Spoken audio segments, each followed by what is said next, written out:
Some shows talk about one team. Other shows barely talk sports. This show will talk Packers, Brewers, and Bucks every day. It's Wisconsin Sports Daily with Steve Sparky Fifer, served up by Wendy's on 1250 AM and 105.7 FM The Fan. Download the Wendy's app today.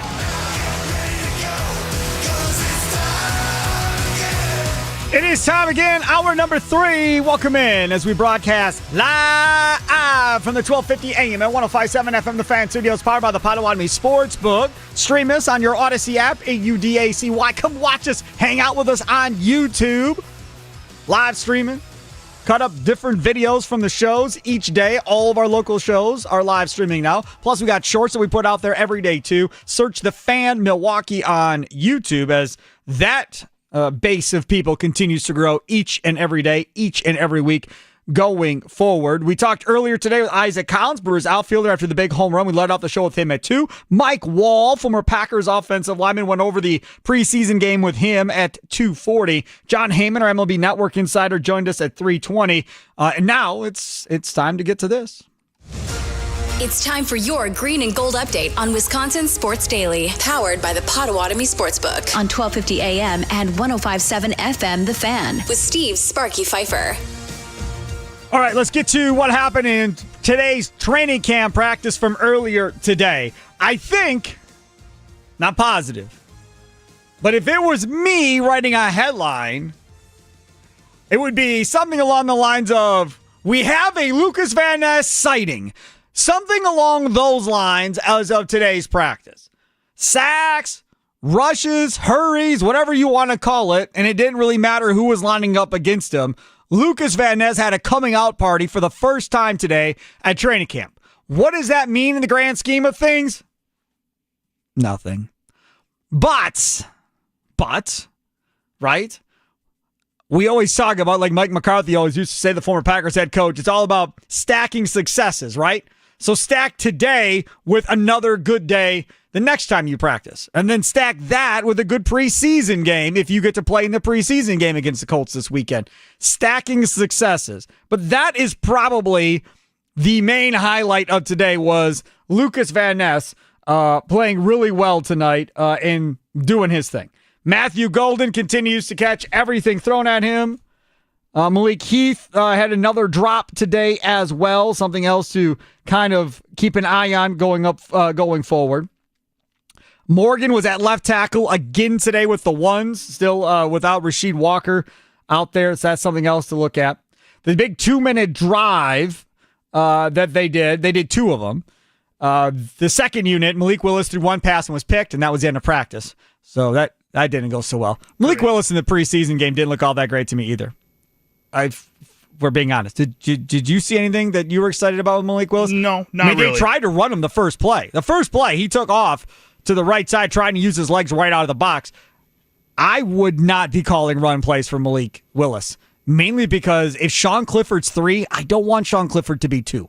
So if I'm going to protect Malik Willis, it's going to be by not running him. I know his game is his legs, and then he uses the arm off of the legs. But for me, I'm not running him in preseason games at this point. I also feel like, and I mentioned this last week with Malik Willis too, is that, yes, he is an athletic quarterback who can move. And when you have a designed run for him, I think that works really well. I also feel like if you don't run designed runs for him, he doesn't read pockets very well, and he doesn't escape out of the pockets very well. Yes, he's an athlete, but he gets clobbered a lot by holding the ball too often. So to open up those pockets and make the defense guess a little bit more about what's going to happen, you have to run a few design runs in order to give him that space in the pocket. So I think, yes, you don't want him to get hurt, but you also have to start practicing these types of things with this quarterback in this offense in order to make sure that when you get to the regular season, you're not just doing these randomly. You have to practice it now. Now, I would like to tell you that going into the season, I have a lot of faith that Jordan Love is going to stay healthy. That's what I would like to say.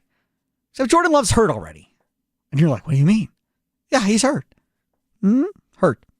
Has his left thumb wrapped up, and instead of handing off with his left hand, he was handing off with his right hand today. Then, according to, I think it was Andy Herman, one of those guys, after practice today, talking about the idea that Love was there with LaFleur and the trainers talking at length after the practice today. Now, again, he's not left-handed. Okay. So you can still throw the football, you can still do your job, but that center quarterback exchange, handoff, stuff like that, that left hand, that left thumb does come into play. So it was Matt Schneidman that posted that here and reposted it. Jordan Love having a lengthy post-practice chat with Matt LaFleur and trainers. Seems to have his left thumb wrapped and was flexing it for them. Love wasn't limited in practice today for what it's worth. He did hand off one ball that I saw with his right hand instead of his left, like you had mentioned before. I'm not too worried about this, but last season, the two different injuries that we saw and him trying to play through that and how he just didn't look like the same type of player as we expected him to when he was trying to play through some of these things. This worries me already that he's going to continue to try to play through some of these things. And when you try to play through some of these things, I think that leads to higher chance of injury, full injury, like sitting out multiple weeks type of injury. I mean, whatever the thumb is, there's nothing they're going to be able to do for it. Right? I mean, we will learn that with the Brewers. Put a splint William Contreras on it. Can't do anything about that. Right. Put a splint on it, whatever you're going to do, but he's going to have to play with it one way or the other. You're not going to sit him for a month waiting for his thumb to heal.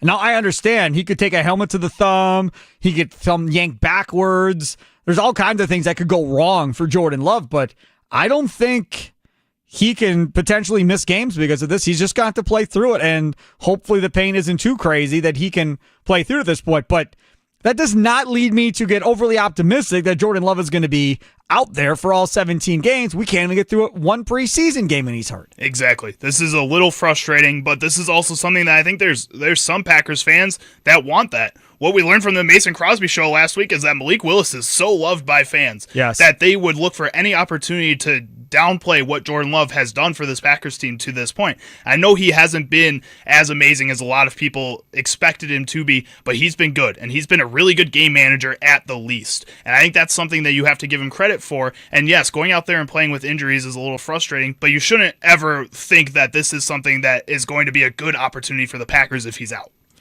There is another thing that I wanted to point out today from Andy Herman that I personally like. Josh Jacobs beats Isaiah McDuffie on a Texas route. Love does a great job of finding a big gain first down time out, ball in the opposing 30 seconds left, down 6. The reason I find that entertaining and nice is because I think, and I said this all offseason, I don't think they're going to give him the ball nearly as much as they did last year. I think you're going to see 50 to 60 or 75 less carries maybe for Josh Jacobs this year than you did last year. Now, that doesn't necessarily mean all the touches are going to go away. Maybe that means they start having him run more routes. They get the ball to him more through the air. And that could be, one of the deals that they have right there where they make that completion. You get him on a linebacker, and Josh Jacobs takes advantage of that matchup. The other issue you have is both your backup running backs are hurt. They can't stay healthy either. You're down to Chris Brooks again because Wilson's banged up and Marshawn Lloyd is backed up at this point. So if you do decide to take carries away from Josh Jacobs, you're talking about your third, fourth string running back having to take carries. Now, good thing for the Packers, Brooks looked good last year, but that is something else to be concerned about right now. You can't keep anybody behind him healthy. No, you can't. And I think with Josh Jacobs, yes, you want to find the best way to keep him healthy. That's for sure, 100%. But the problem is he's one of the top 3 running backs in the NFL. And if your quarterback isn't going to be healthy throughout the season, which, again, we're already seeing that happen. Right. If your wide receivers aren't going to catch the ball like we saw last season all year, then you need to rely on a Josh Jacobs again. And yes, he's getting older, but he's also been this workhorse type back his entire career, and nothing has changed since he got to Green Bay last year. So if nothing has changed, again, don't fix it if it's not broken yet. And when the rest of the team is looking at least a little bit broken at this point, then you need to rely on a guy like that. Yeah, no question about that. Let's see here. Got some more stuff. This coming in from Zach Cruz, who, again, big fan of. We've never had him on the show, unfortunately. Managing editor and writer for the Packers Wire. Has Zach Cruz been on any radio show in this town? Not that I can think of off the top of my head. I mean, I think he's a real person. I'm just saying. He's got good stuff. He's really good, yeah. But I don't think I've actually ever heard him on a show one way or the other. Okay, Zach Cruz, let's see here. On Lucas Van Ness, from Andy Herman. Just play after play after play from LVN. One of the more dominant practices from any player that we've seen in training camp so far from Andy Herman. You'll hear more of that coming up on the Pack a Day radio show tomorrow morning from 8 to 9. Again, it's a beautiful thing of having Andy Herman on this show. He's at every practice giving you firsthand accounts and looks as to what's going on in training camp. So tomorrow morning, 8 to 9, Andy Herman will bring you more of that great information. And again, it's stacking successes and seeing what happens the next time we see Lucas Van Ness out. I know they're probably not going to play their starters a bunch, but I would love to see Lucas Van Ness get, 3 sacks, let's say, in the scrimmage against the Colts that's not televised, and hear that he took care of business against the Colts offensive line. Like, somebody else's starters. Like, let me see that. Because in this preseason game, our front got to nobody. So now this is a bad football team, as are the Jets, but now this is a Colts team that when we scrimmage them later in the week, that you should hopefully see some progress. And I would think, because it's not on film, I would think, Charlie, that maybe this Packer defense maybe brings a little bit more aggression and brings a little something more than the vanilla stuff that they showed. You would hope so. I think when you look back at this Jets game, a lot of people try to forget that the Jets are a pretty good defense. They're not one of the best in the league. Well, they weren't the same after Saleh left last year. No, they definitely weren't. But in that game, they still have a lot of talent on that team and a lot of guys coming back. Will McDonald looked awesome in the preseason and in the preseason game that we saw, and that's a good defense. They also have 2 really young, really talented starting offensive tackles at that point. Their offensive line is young, and they're trying to rebuild that too. Those are 2 of the better parts of that team. So yes, it was a little disappointing that the Packers weren't able to get a lot going on the offensive side of the ball and that their pass rush wasn't able to get going a lot. But at the same time, when we do play a team like the Colts, who are in a lot worse position than the Jets, which is saying a lot because the Jets aren't exactly in the best position right now, the Colts look abysmal. Take advantage of that. I said it earlier in the year, what it takes for a Lucas Van Ness breakout season is 7.5 sacks. That's it. That's all he has to get. And right now, what we're seeing from him or hearing from him in the preseason, especially if he goes out and balls against Indianapolis, man, it should be pretty easy for a breakout season from that guy. Yeah, no question about it. And that's what we're looking for, right? Our breakout seasons for somebody to step up, a couple of guys really, to step up and have breakout seasons like we're seeing from the Milwaukee Brewers at this point is having that happen for the Brewers. You need to have that happen for the Packers as well. Time for your fan weather forecast brought to you by Utke Heating and Cooling, 83 degrees, partly cloudy skies. A high of 83 today, which is where we're at right now. Feels like 88. That river flood warning still in effect until tomorrow morning at 9 a.m. Low tonight of 69 degrees with some overnight rain as a possibility.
Welcome in, Wisconsin Sports Daily, served up by Wendy's, live from the fan studios. Sparky here, Charlie using over there, other side of the glass.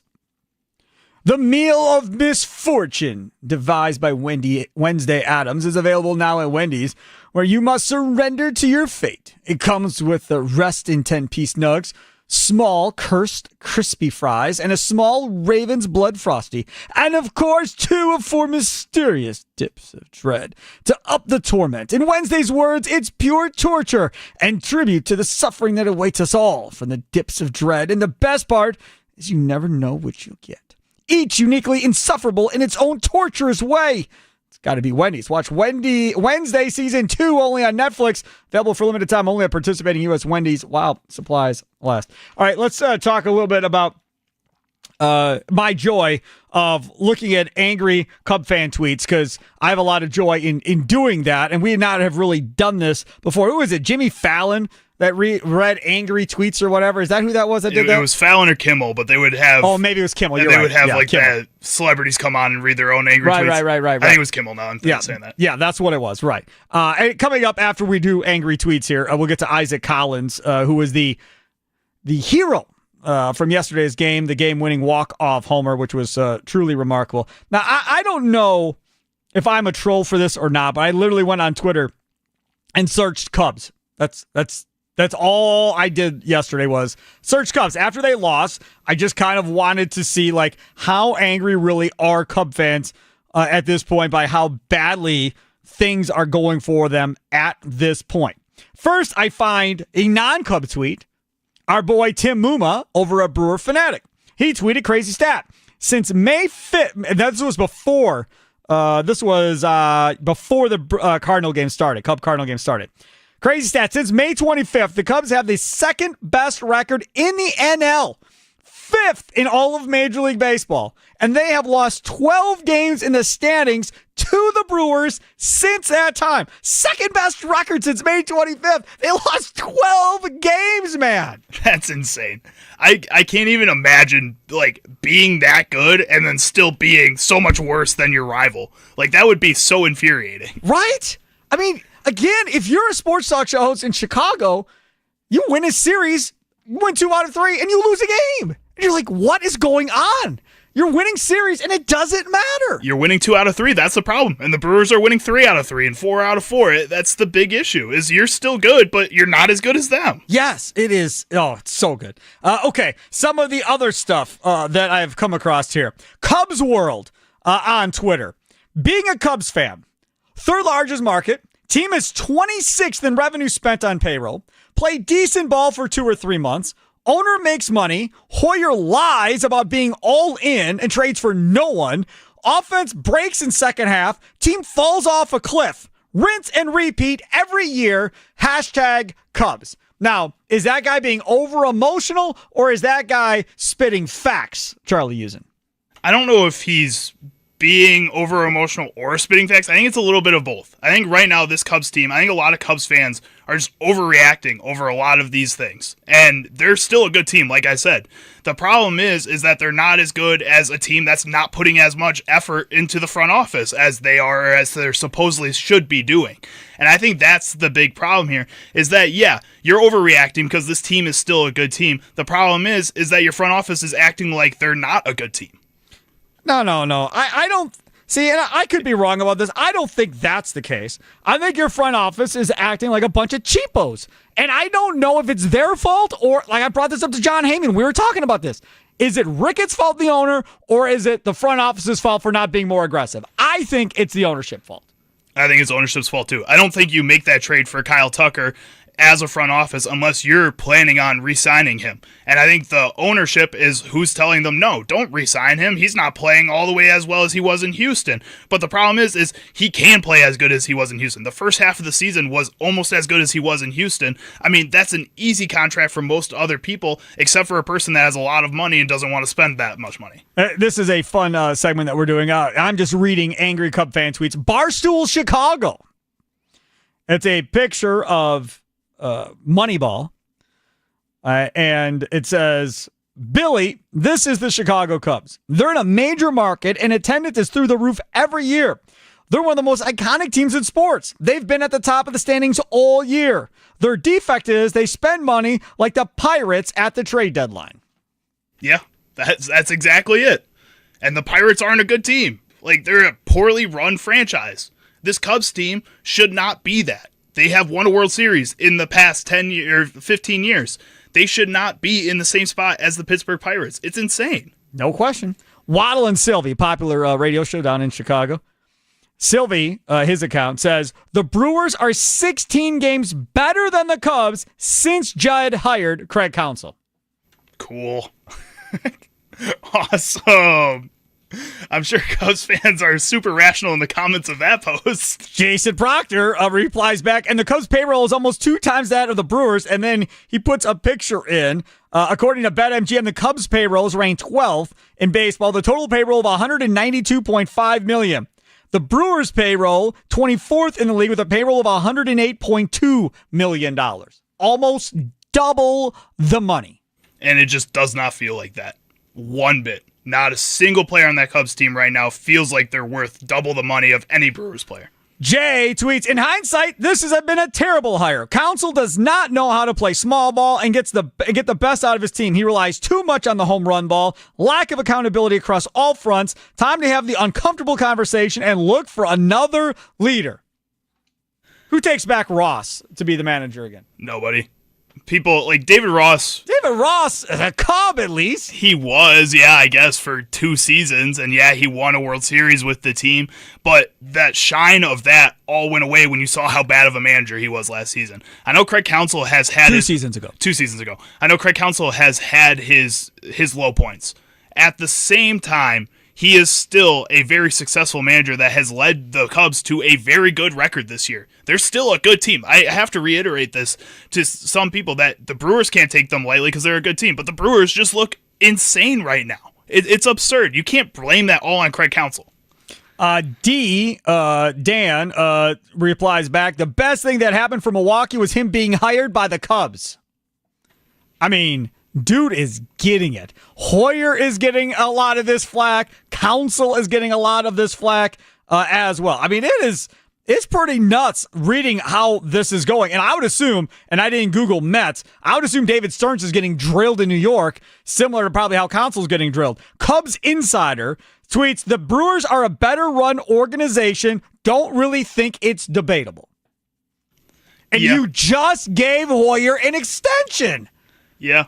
Just in case you were wondering, Sleeper Mets, a Twitter account on there, says the New York Mets, again, don't play baseball today. And it's a celebrating Patrick Beverly throwing his jersey in that one playoff series. Yes. Yeah, they're not very happy with their organization at all right now either. But again, I mean, that's kind of where they're at right now. It is falling apart and crumbling after they were running their mouth so much, Cub fans, on Twitter for the first 2 months of the season. And, it's finally over. Yeah, here we go. We got it.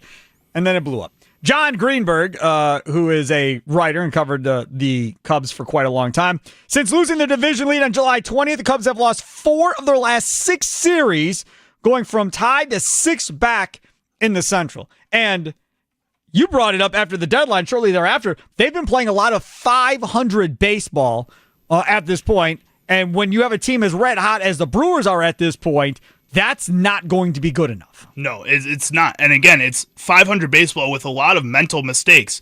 Again, I mentioned this earlier in the show. Good teams that make mental mistakes, like 1 or 2 mental mistakes, it derails all the momentum that they had because they're not used to making those mistakes. This Milwaukee Brewers team, and I think there's a couple other teams in the league too, that are really good at taking advantage of good teams with those mistakes. And when you're a team like the Cubs, who are a good team, but also still a pretty young team, those mental mistakes multiply and stick in the minds of players like Pete Crow Armstrong, or maybe one of the starting pitchers that are having a bad game or bad outing once. It kind of throws the whole mojo off for a team like that. The Brewers just don't have that because you have so many guys picking each other up. You have a manager that's there to support their team all the time. When they do make mental mistakes, he gives them second chances, or he knows not to give them a second chance if that's what works for that player. He understands his players. Right now, Craig Counsell doesn't seem like he understands his players. What happened to Pete Crow Armstrong? That dude got pinch hit for at the end of a game over the weekend. I could not believe that. He brought in old man Justin Turner, who I know he hit a game-winning home run a couple nights ago or whatever, but pinch hitting PCA for Justin Turner shows you where the lack of faith is right now in that dude. It's an overreaction, and I said that earlier too. This is what I feel like we're doing Cubs talk on the score, but I'm having too much fun watching their demise. I'm sorry. This is what Craig Counsell does. He overreacts, and I said he did this with the Brewers too. That was a team, and yes, he's one of the greatest managers of all time in Brewers history. Just statistically, he's there.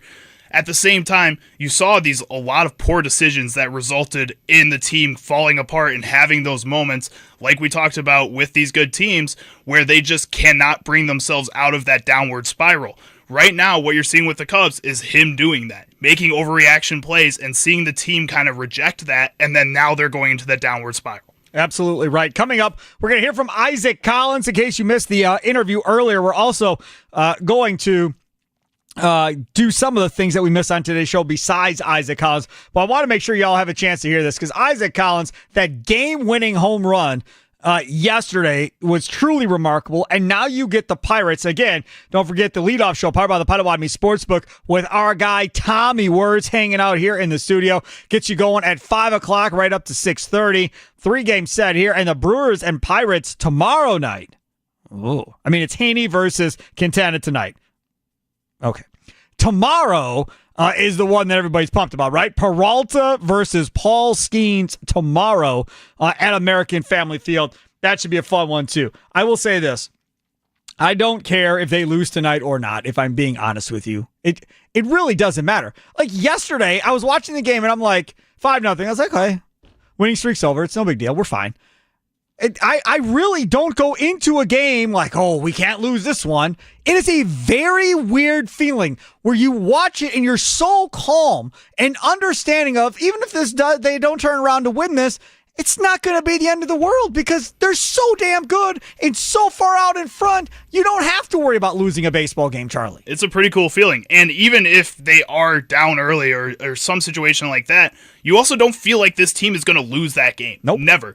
I was watching the Brewers game, Brewers-Cubs, with my future in-laws, and they are huge Cubs fans, and they were so excited that the Cubs were up early, not the Cubs, the Mets were up early in that game yesterday, and I said, just wait. Just wait for this Brewers team to get going in the 4th and 5th inning and figure it out halfway through this game. And that's exactly what the Brewers did, and they went and won that game. Yep. And when they hit that walk-off home run, when Isaac Collins hits that walk-off home run, I had my hands in there. I was pretty excited about it because it's fun to watch this team. You can't help but get sucked in by this team. I will say it's disgusting what they do after the game with these guys. So can I just say, like, I'm cool with the Gatorade shower, but I'm throwing empty cans in there and everything else. Like, this is a little over the top. A little bit, but like empty cans, I don't like that. Just feels like Milwaukee again. It could be beer cans. That'd be more fun. Yeah, that would be more fun. But then we're drinking in the dugout. That's probably against league rules. But probably also, can't do that. That's like 1982 Brewers, man. Come on. Yeah, it is. They were probably having a few beers once or twice in a game. I'm telling y'all, this Euchre Magic thing Brian Anderson brought up, man.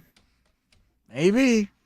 And it's the year the 82 Just a Bit Outside documentary comes up talking about the other Brewers team that got to the World Series last. Come on, man. Cubs won a damn World Series. Why can't the Brewers win a damn World Series? Right? It feels like it's time. Don't you think? And to do with this cast of characters, with what they've got, against all odds, with salary, payroll, lack of slugging. I mean, that's not the case since the All-Star break, or since the trading deadline. Their slugging is right up there with everybody in baseball. But prior to that, not having all the power hitters and all the names and Pat Murphy, that character by itself is worth making a movie around and all the stories around him. Pocket pancakes and pocket pizza and all this other stuff. They're undefeated since pocket pancakes. That's a national storyline.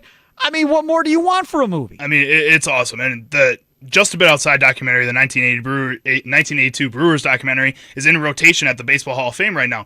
The one film that they've had in rotation for like 10 years was the Kansas City Royals documentary about that team and all the characters on that team, all that. This Brewers team, I think, is more entertaining than that team was. And all Royals? The different characters. Yes. Yeah. And I think if they were to go and win a World Series or even just make a World Series, a documentary gets made about this team, that's one that goes easily into the Baseball Hall of Fame. We'll hear from Isaac Collins, the Brewers hero from yesterday and potentially Rookie of the Year. He joined us at 2 o'clock. We'll play that back for you straight ahead. Wisconsin Sports Daily, served up by Wendy's, live from the 1250 AM at 105.7 FM The Fan Studios, powered by the Potawatomi Sportsbook. Sparky here.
Brewers have tied it up. Collins, fly ball, deep into right field. Isaac Collins, it is a walk-off home run. He's done it again. His first ever. And the Brewers have won their 9th straight game. Just an amazing scene at American Family Field yesterday. I believe that's the 8th walk-off winner for the Brewers this year. Truly remarkable stuff as the Brewers, you can call them the comeback kids, call them whatever you like. But they end up winning more than they end up losing. Now winners of 9 straight games. Steve Sparky Fifer with you. Charlie Usen producing the show, other side of the glass. I want to get to Isaac Collins. Quickly, though, I was getting text messages in the break. Somebody caught something that you said. You said that you were watching the game with your future in-laws, to which my phone started saying, did he propose? No, I to did which not. I don't know if that is Tommy's looking at him, I'm looking at him. You didn't. I told you I got a ring, guy, so I hope you didn't go and buy a ring without me. I did not propose. I just plan on marrying my girlfriend. So, I don't know. Just call them that. Did you ask for their blessing already? No, I haven't yet, but... Would you feel like you're all right? Yeah. All right. They like me, I think, as far as I know. They've let me keep dating her, I guess, so... That's true. That's a good sign. It's been 3 years now. I figured I'd follow up and check. I just wanted to make sure that I was right on that. That highlights FanDuel Sports Network, Wisconsin. Brian Anderson on the call. Here is our interview with Isaac Collins to lead off the show earlier today after he hits that big walk-off winner for the Brewers yesterday. One of the front runners now for NL Rookie of the Year. This is how it went. I got to know, man. What's that like, man? Because I'm never going to get to live that. My producer's never going to get to live what does that feel like? That adrenaline rush has got to be amazing. It really is an adrenaline rush. Like, words can't describe it. The crowd pop after the home run. It's in the moment, you aren't really thinking about it. You're just so flooded with all these different emotions. But it was amazing. And it was just such a good win for us yesterday. So for it to end like that, and it was just awesome. Going into this series, there was some talk about obviously how the season ended last year in the postseason to the Mets. And there was some talk on sports talk radio and amongst fans about how that whole thing ended. Was there any discussion about that at all coming into or during this series? Honestly, no, not really. It was just another opponent, and I think that's why we've had so much success is that, it doesn't necessarily matter who we're playing. Baseball is one of those sports where anybody can win on any day. So it was just, all right, we got the Mets this weekend. Here's the plan of attack. Now let's execute. And that's how we've kind of gone about our business this year, and I think that's what's led to a lot of our success. Talking with Isaac Collins, the hero from Sunday's game. Got himself in the hunt for Rookie of the Year. Follow him on Twitter at Isaac Collins10. And it has been an unbelievable year, obviously, for you. What were expectations? Did you have expectations coming into spring training and into this season? And have you exceeded those expectations? Yeah, that's a good question. I mean, I honestly did not have very many expectations. I came into the year just wanting to, help the team win any way I could and to just, be the best version of myself each day and, really hone in on what's within my control. That's my preparation. So, the, stats, accolades, whatever, I've always told myself, none of that stuff really matters until the season's over. And so it really was just, let's take this thing one day at a time. Let's be the best teammate, best version of myself I can be each day. And then, let all that stuff kind of play out. And, for me to be where I am right now, obviously that's amazing. And it's a big mountain to climb, but there's still 2 months left. And so it's just exciting that, there's more opportunities for me to continue to play. I saw this stat, Isaac Collins. Across your last 20 games, you're hitting .387, .477 on base, .600 slugging, 9 extra base hit, 17 RBIs. They talk about in basketball all the time about how a dude goes off, for 50 points or 60 points. Man, I was in the zone. Does that apply for a baseball player when you're rolling like this? Yeah, a little bit, honestly. The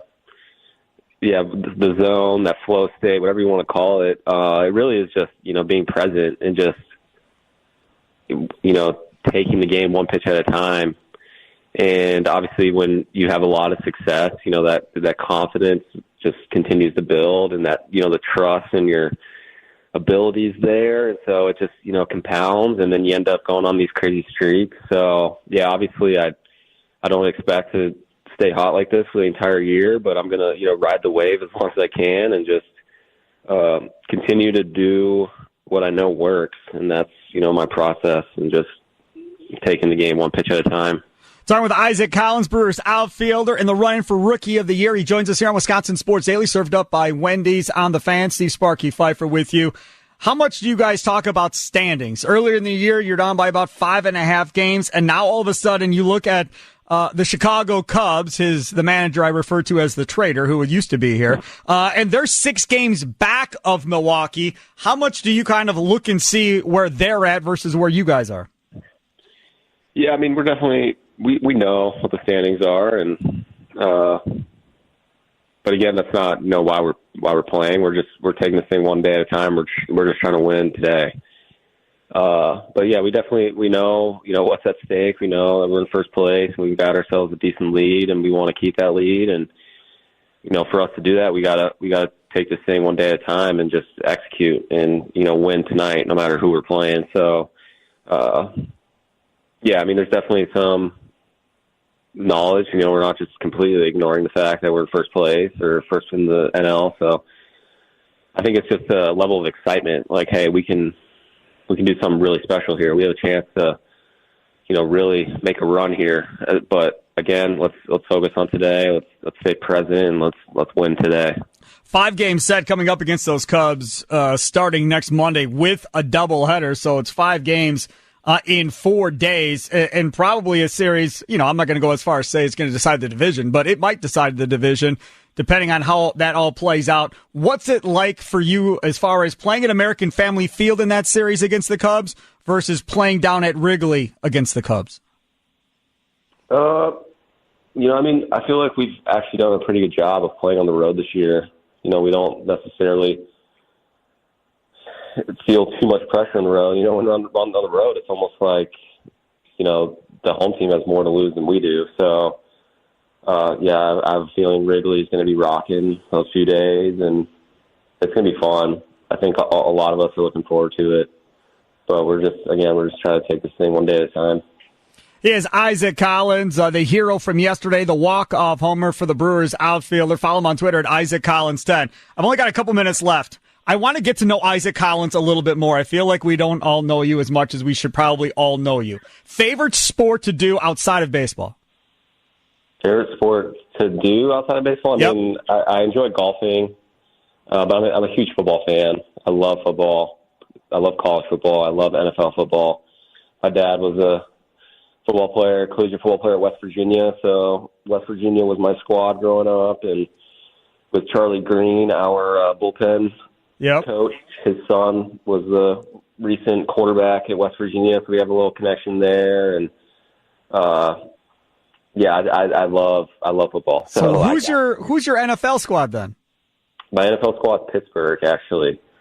All my families are out in West Virginia, so they're all Pittsburgh Steelers fans. And as a kid, I was a Mountaineer fan and a Steelers fan. So big year for us with Aaron Rodgers and all that. So yeah, I'm we're a few weeks away from football season, so I'm really excited. What about music? Music, I mean, I like a lot of different genres of music. If I had to choose one, I enjoy hip hop, rap, but I'll dabble in some alternative rock or house music or country music. Wow. But Drake is probably my favorite artist. Drake. You don't say that around here with Drake. Drake and us Milwaukee fans, we're not friends. That's not a thing with being Bucks around all that. So not really a thing for Bucks fans and Drake. That's definitely, no, that's not the right answer. That's all right, though. We still like you either way. All right, so I got one last thing for you, and we go back to the clubhouse. Pitchers have the pitching coach. They got the bullpen coach. You hitters have like 3 hitting coaches. So talk about that dynamic between the hitter and then all of these guys that are helping you out. Yeah, I mean, we have a great hitting staff with Dawson, Buffy, and ET. They each bring their own little, set of skills to the table. And, some guys work with certain coaches. I enjoy working with all 3. But yeah, I mean, it's a committee, essentially. Like, they each have their own opinions and ideas of things, and, we can hear from each guy, and they're always willing to help. That's the biggest thing. Like, they're willing to throw P whenever we need it. They're willing to try out new things when we need it, and obviously it's led to a lot of success. We've been swinging the bat, really well lately, and have to give them a lot of credit as well. Here's Isaac Collins, Brewers outfielder, looking to win Rookie of the Year. Follow him on Twitter at IsaacCollins10. Thanks so much for coming on, man. Really appreciate it. There he is, Isaac Collins, joining us earlier on the Fan Guest Hotline, powered by Gruber Law. One call, that's all. Coming up here in just a matter of mere minutes, it is a leadoff show powered by the Potawatomi Sportsbook with Tommy Wirtz getting you ready for tonight's game. Brewers and Pirates. Quintana on the mound against Andrew Haney going for the Pittsburgh Pirates. The first pitch around 6:40 or so. Tommy will get you ready from 5 to 6:30 here on the Fan. Tommy Wirtz joins us now. Good afternoon, Tommy. I would assume doing the leadoff show for you is an absolute joy at this point because you're just talking about wins, and not only are you talking about wins, but you had huge moments in these games. Yeah, I mean, Brewers are the best team of all time since the leadoff show has started. It's probably you. That is fact right there. This weekend was just incredible. Yesterday, another amazing game now that we get to talk about again in the beginning parts today. And really, another thing that also benefits us is players are just much more likely to tell you things when things are going well. So we got a lot of sound for you today. Isaac Collins, both post-game and pre-game sound from him. Manager Pat Murphy, of course. He had some quotes yesterday that if he wasn't feeling something, he doesn't say, because you know how Pat Murphy is in post-game. Like you said, you don't like how he tends to humble the guys a lot and, average Joes and whatever goes into that. But yesterday, I mean, he called American Family Field like the environment's just different right now. He said that straight up. And he didn't answer the question. The question that led to that answer was, hey, Pat, talk about, getting to the stadium, the flooding and all of that. That's what McKelvey asked him. He didn't answer about getting to the stadium. He didn't talk about the flooding. Instead, he focused on the environment of this. He didn't even answer the question. Yeah, I mean, that's You're better. All excited, but he didn't answer the question. That's better than Charlie knows. That's my Craig Counsell impression. That's pretty good. That's pretty good. Right? That was basically what I had to live through that as well at the other place as well, listening to that. So no, I will gladly take Pat Murphy humbling his young players, which Isaac Collins is probably one of the older guys on the team at this point, born in '97, right? But a great weekend for Brewers baseball indeed. And yeah, the leadoff show is a blast right now. When you watch these games, do you ever feel like, all right, they're probably not coming back tonight? Did you ever get that sense yesterday, like, okay, it ends today, this is probably it, we got the Pirates tomorrow, and we'll get back after it tomorrow? Or were you kind of the entire time going, they'll come back, they'll figure it out? Yesterday, when Joey Ortiz got the 2 RBI single, that's when I could feel it was the Mets who had the pressure. Like the Brewers, oh yes, they didn't have anything to worry about after that. Once Joey Ortiz is hitting 2 RBI singles to make it a 2-run game, that's when it was, okay, don't mess this up if you're New York. Because you knew the Mets were just wanting to implode at that point. Right, and I didn't know that Edwin Diaz hadn't given up a run for 2 months up until that point. June 6th or something like that? Yeah, June 6th, I believe, was the last time. But I mean, if the Brewers are going to win games where maybe their most consistent pitcher all season gives up 6 runs in a contest, then they're going to be just fine down the stretch, I think, too. And the other thing is, you didn't have to go get McGill yesterday or nothing like that. I mean, DL Hall comes in and is unbelievable out of the bullpen. They had their starting pitcher give up 6 runs, and they used 3 pitchers in the whole game. Yep. That doesn't matter. And Nick Mears, I filled everyone in. Nick Mears was traded for a guy who has not played in 2025 and a pitcher in Colorado who is currently rocking an ERA over 7 right now.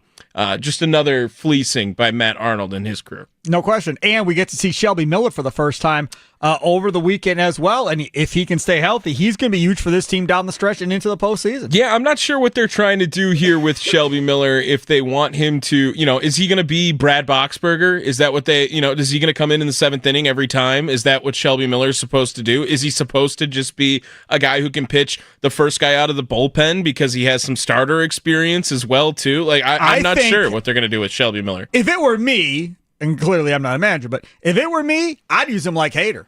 Where if you're in trouble in the 5th and you need somebody to get you out of a jam, I think that's when I go get Shelby Miller. I don't want to move Uribe out of the 8th. I don't want to mess with McGill, so I'm leaving him in the 9th. You mean like Hall? Use him like DL Hall? So, or like DL Hall if you want. I'm using Josh Hader as an example because he was like a 2-inning guy that would come in the middle of the game and be a closer in the middle to get you out of trouble of your starter, and then you go to the rest of your short guys behind that. Because Jared Koenig, with all due respect, I'm not confident when he comes in when there's guys on base. Him starting an inning, I'm okay with. Him coming in with guys on base, not as confident. So Koenig isn't really that guy. Mears has shown he can be that guy in spurts this year for sure, but I think I would be more comfortable with Shelby Miller in, say, the 5th or the 6th if a Peralta's in trouble or something like that to go get yourself out of trouble and then go to your Koenig, Uribe, and McGill 7, 8, 9. I just think that he's probably just replacing... Or Mizorowski if it's the playoffs, if he's coming out of the Is he replacing Grant Anderson?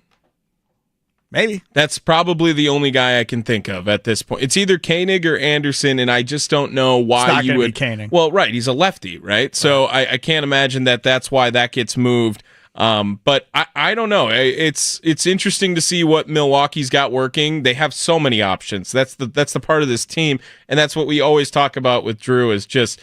Is this the best team? I don't know. Is this the best 1 through 26 they've ever had? Yeah, I think it is. As far as plug and play whoever they want each and every day, whoever shows up to the ballpark is going to perform that night, it feels like, for Milwaukee. And make sure to take your game day shuttles to the Brewers home games from the Potawatomi Sportsbook and the Potawatomi Hotel and Casino, right? Hitch your ride to home games. All you have to do to secure your seat is with any purchase in the Sportsbook or same-day sports bet.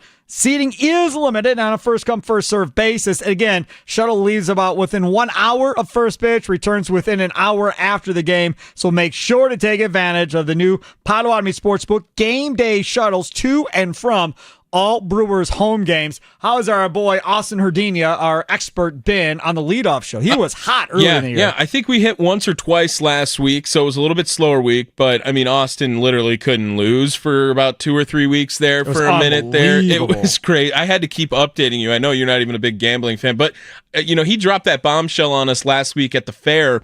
And I just think what a genius idea by the Potawatomi Sportsbook to offer up the shuttle service that, unfortunately in their first weekend, they couldn't run one yesterday for it. But I think that is just an amazing idea. What a better place to watch a sporting event over at the Potawatomi Sportsbook. And like you said, I mean, you could make money and get a ride to the game. An unbelievable idea. It's a great idea. Again, you're going to pay $20, $25 for parking. Take that, put that on the Brewers. Odds are you're probably going to win because all they do is win, and you double your money by the time you get back. Well, and not to mention a weekend or a Cubs game, it goes up, right? Like, why wouldn't you do it? Yes, no question. Tommy Wirtz over there. He's coming up next. Leadoff show powered by the Potawatomi Sportsbook. This has been Wisconsin Sports Daily, served up by Wendy's, live from 1250 AM and 105.7 FM, the Fan Studios, powered by the Potawatomi Sportsbook. Tomorrow, Andrew Wagner, as we go inside the clubhouse, Forbes Sports Brewers beat writer, will join us at his normal time, 3:20 tomorrow. Rami Makloff in for me. Enjoy the night. Toodles!